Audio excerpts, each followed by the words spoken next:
Hello, welcome to my channel. My name is Felicia. In today's video I will share with you on how to hide view count on Instagram Reels. Now the first thing you have to do is to click on your profile.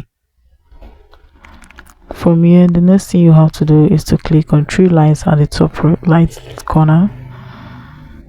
Clicking on it is going to take you to this section where you have to search for view counts.